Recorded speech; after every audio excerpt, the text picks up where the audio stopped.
Hello, so this is the side lying arm circle exercise. As it says, we're going to be lying on our side. So just make sure you've set up your side lying position. We can have the knees bent up on this one, but check your spine is in the long position, in neutral, and that we're not slouching. So you should be able to get a piece of paper under that side, keeping the spine straight. You can either support your head on your arm, palm turned up, or put a cushion under there if you prefer.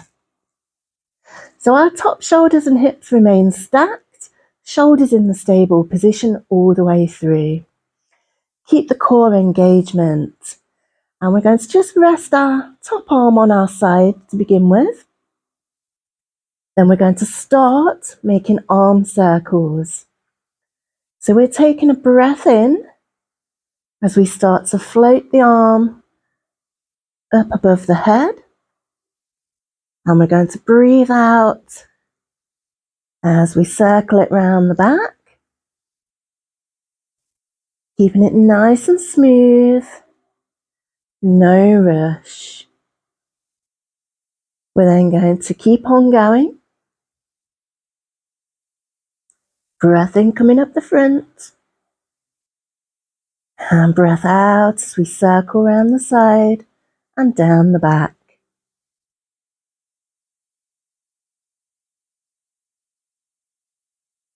So just keep making sure that you're not wibbly wobbling. Everything stays perfectly still through the body. As the arm comes up, try not to hunch the shoulder. Keep those shoulders pulled down the back. And we want to work the shoulder joints. So you're circling round. Keeping the shoulder girdle still, but moving the shoulder joint. Getting that lovely smooth circling action.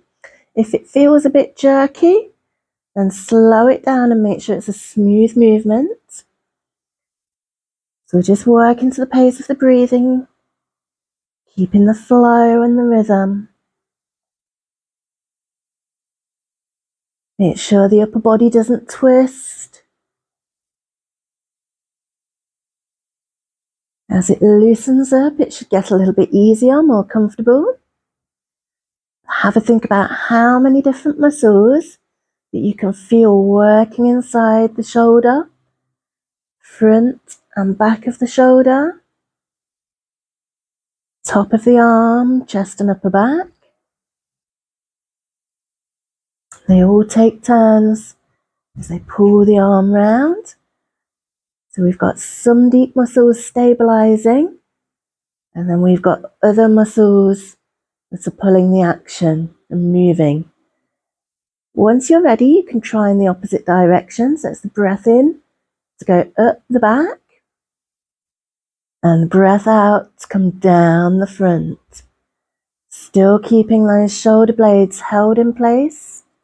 Perfect stability. And we're keeping that smooth rhythm. Nice circle action.